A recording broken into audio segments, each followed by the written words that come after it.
महादेव और उनके प्रिय नंदी, भक्ति, श्राप और मुक्ति की अद्भुत गाथा। नमस्कार दोस्तों, हिंदू धार्मिक कथा चैनल पर आपका हार्दिक स्वागत है।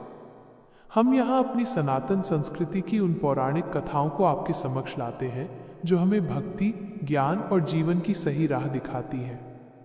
यदि आपने अभी तक हमारे चैनल को सब्सक्राइब नहीं किया है तो कृपया अभी करें और बेल आइकन दबाना ना भूलें ताकि हमारी हर नई कथा आप तक सबसे पहले पहुंचे। तो चलिए आज की यात्रा आरंभ करते हैं और सुनते हैं भगवान शिव और उनके परम भक्त नंदी की वो कथा जो समर्पण, श्राप और उस श्राप के वरदान में बदलने की एक अनूठी कहानी है। शिलाद ऋषि की तपस्या और नंदी का जन्म। हमारी कहानी का आरंभ होता है महान तपस्वी शिलाद ऋषि से, जो भगवान शिव के अनन्य भक्त थे। वे अपना जीवन तप और साधना में व्यतीत करते थे, किंतु उनके मन में एक अभिलाषा थी, एक ऐसी संतान की जो उनके वंश को आगे बढ़ाए। पर उनकी इच्छा साधारण नहीं थी। वे एक ऐसा पुत्र चाहते थे जो अयोनिज, बिना गर्भ के जन्मा और अमर हो, जिसे मृत्यु का भय न छू सके। अपनी इस मनोकामना की पूर्ति के लिए शिलाद ऋषि ने कैलाश पर्वत पर देवाधिदेव महादेव की कठोर तपस्या आरंभ की। वे वर्षों तक बिना अन्न जल ग्रहण किए केवल शिव के ध्यान में लीन रहे। उनकी तपस्या के तेज से तीनों लोग प्रभावित हो उठे। अंत में भक्तों पर सहज ही प्रसन्न होने वाले भोलेनाथ प्रकट हुए। हे शिलाद, महादेव ने कहा, तुम्हारी अटूट भक्ति और कठोर तप से मैं प्रसन्न हूँ। मांगो, क्या वर चाहते हो? शिलाद ऋषि ने हाथ जोड़कर विनती की, प्रभु, मुझे एक ऐसा पुत्र प्रदान करे जो धर्मनिष्ठ, ज्ञानी और अमर हो। मेरी इच्छा है कि वो आपकी भक्ति में सदैव लीन रहे और मेरे कुल का गौरव बढ़ाए। भगवान शिव मुस्कुराए और बोले, तथास्तु, तुम्हें शीघ्र ही एक ऐसे ही पुत्र की प्राप्ति होगी जो तुम्हारी सभी इच्छाओं को पूर्ण करेगा। कुछ समय पश्चात जब शिलाद ऋषि यज्ञ के लिए भूमि जोत रहे थे, उन्हें भूमि से एक दिव्य बालक मिला। उसका मुख सूर्य के समान तेजस्वी था और नेत्रों में शिव भक्ति की अद्भुत चमक थी। ऋषि उसे अपने आश्रम ले आए और उसका नाम नंदी रखा। अल्पायु का श्राप और नंदी की तपस्या। नंदी बचपन से ही विलक्षण प्रतिभा के धनी थे।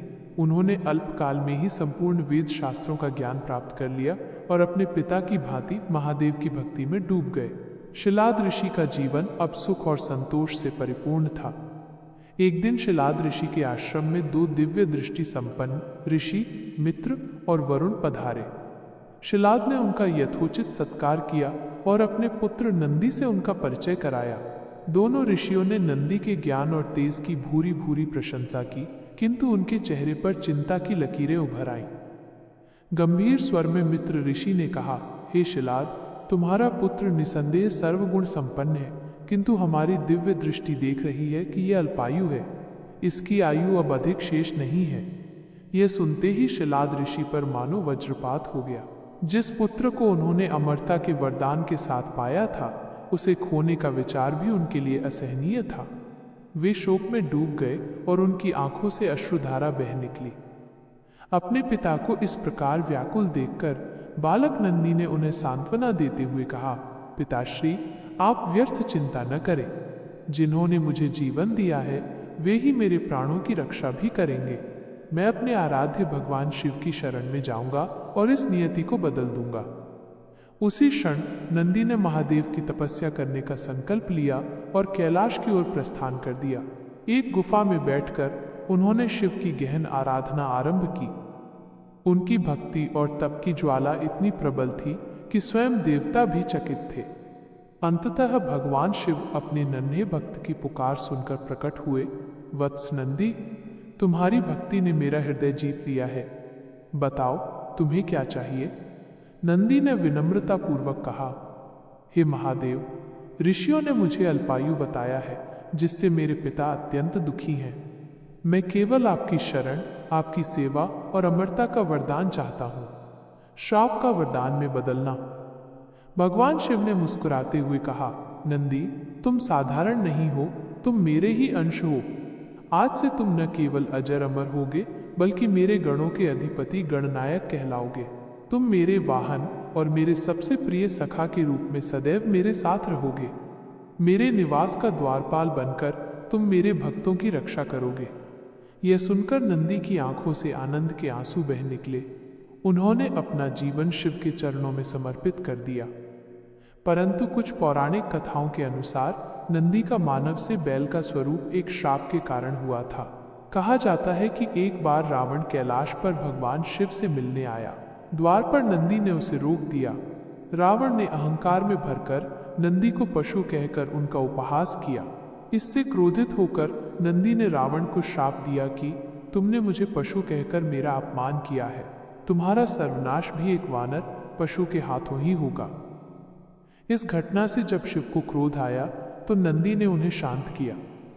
महादेव ने नंदी के इस त्याग और सहनशीलता को देखकर उन्हें वरदान दिया कि उनका बैल स्वरूप ही शक्ति, धर्म और स्थिरता का प्रतीक बनेगा। मेरे भक्त मेरी पूजा से पहले तुम्हारी पूजा करेंगे और अपनी मनोकामनाएं तुम्हारे कान में कहेंगे, जिन्हें तुम मुझ तक पहुंचाओगे। इस प्रकार एक श्राप भी नंदी के लिए वरदान सिद्ध हुआ और वे बैल के रूप में भगवान शिव के सबसे प्रिय वाहन और गण बन गए। भक्ति का सच्चा स्वरूप।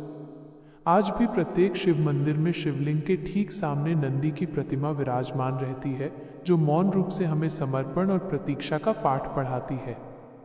भक्त अपनी मनोकामनाएं नंदी के कानों में कहते हैं, क्योंकि ये अटूट विश्वास है कि नंदी हर प्रार्थना को बिना किसी बाधा के सीधे महादेव तक पहुंचाते हैं।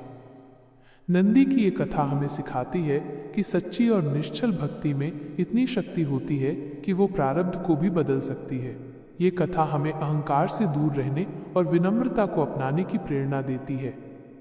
नंदी ने श्राप को भी सहजता से स्वीकार कर उसे अपनी भक्ति से वरदान में बदल दिया, जो समर्पण का सर्वोच्च उदाहरण है।